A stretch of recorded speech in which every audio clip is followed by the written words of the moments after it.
everybody, it's Rebecca here at Why Mermaids, and I'm here today with my Daughter of Smoke and Bone by Laini Taylor Trilogy review.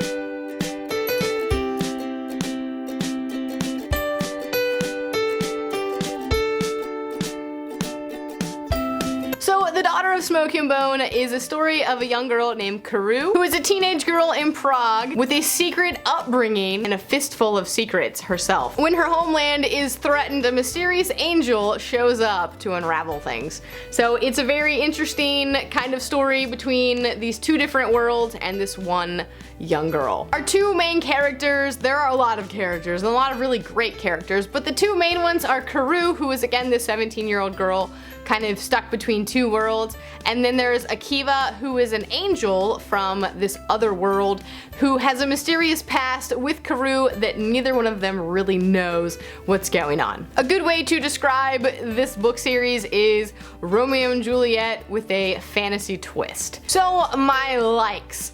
I really loved the characters, especially the female characters. Now, Akiva, not so much, he's kind of bland and boring in a lot of ways, but Karu and Brimstone, but the other female characters, Zuzana and Liraz, I really loved them. They're like, Zuzana is the best friend. She's very spunky, but she's not just relegated to this best friend role. She has a part, and a very important part, especially in the later books, and I really loved that. I loved her take on the situation, and world full of like monsters and angels and people like that, she kind of brings the human element to it, which is really nice. And she's just really fun and spunky. And Liraz is a very strong woman, and I love that about her. And I love that she is not just like, oh, I love blah blah blah blah blah. Like, she's really great.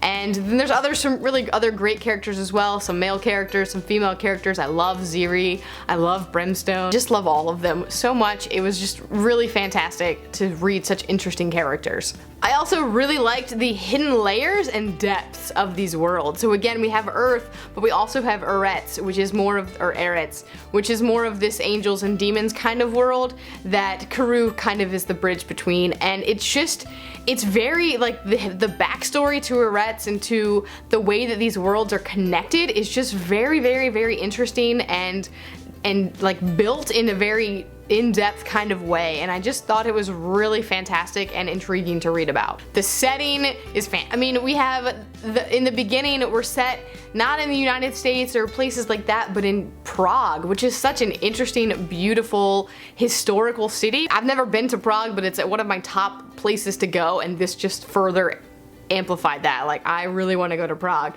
But it's not just Prague, we also go to Marrakesh and Morocco, and then we have this whole other world of Eretz, which is just the way it's described and the way that we're not in these standard places and kind of get a glimpses into new places is really great. I can't say this enough, it's just really cool. It's just really cool. The story is also very tongue-in-cheek at times. It's angels and demons, but it's not angels and demons. It makes you kind of second guess what you think about it. I really like the way as well that humans are involved in this world of fantasy and how they react to these elements that are crazy and fantastical, and it's just very clever, and it's just, again, it's really cool. It's just a really cool series. My dislikes, again, Akiva is just kind of meh.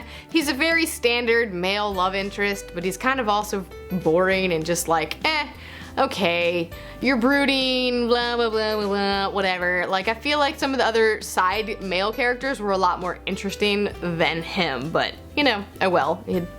It is, at least we had a good strong female character. Also, the Romeo and Juliet trope does kind of feel a little bit tired to me, as, you know, it's a very standard YA trope, but this is a more fantasy romance than fantasy, so I get it, but this like star-crossed lover thing is kind of like, okay, I get it. I get it. I get it. My major problem with this series was really just the ending. I thought that the books did a really good job at kind of upping the ante. I thought that the second book was very interesting in the story that it portrayed, and second book slumps are a big thing, and this one didn't really slump for me. Like, I thought it was just a really good development of story.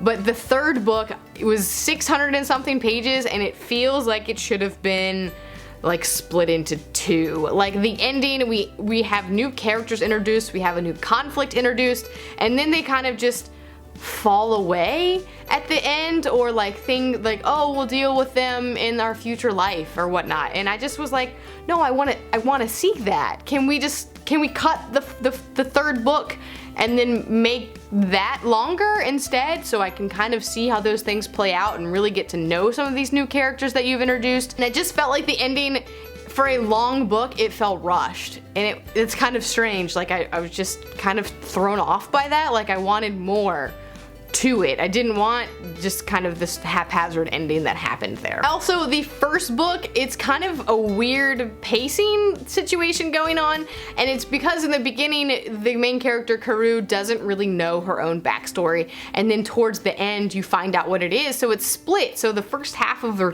2/3 of the book is her not knowing anything, and then the last third of the book is this whole backstory, and it just felt weird to me. Like it was two separate books, and I felt like they should have kind of been merged a little bit better in between. It threw off the pacing, and it just kind of took me out of it for a little bit. I thought the backstory was really interesting, and much more interesting than the first half, but at this point, like, it came too late in the book for me to kind of get excited about it, and I just felt strange reading it. So overall, I gave these books a 3.5 star, a 3.5 star, and a 4-star rating because they did progressively get better, and I did really enjoy them. They're not a 5-star read for me. I didn't absolutely love them, but I did really enjoy them as a whole. They're a good fantasy romance series that, you know, just kind of explore these different things and different themes, relationships and love and forgiveness and acceptance and kind of like coming together, and I really liked it. I liked how the story progressed,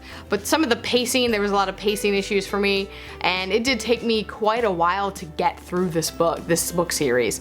So overall, about a 3.5 star rating for the whole trilogy, so not too bad for a YA fantasy trilogy. Some book series or books that are similar to the Daughter and Smoke and Bone trilogy would include Romeo and Juliet, obviously, because, you know, star-crossed lover thing, you know.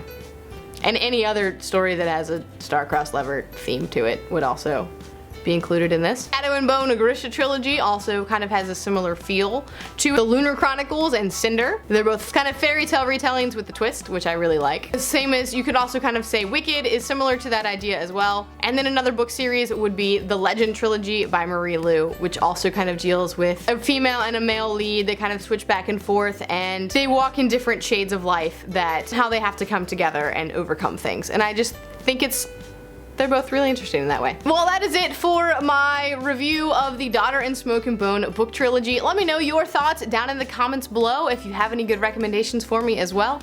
And that's it for me today. I'll see you next time.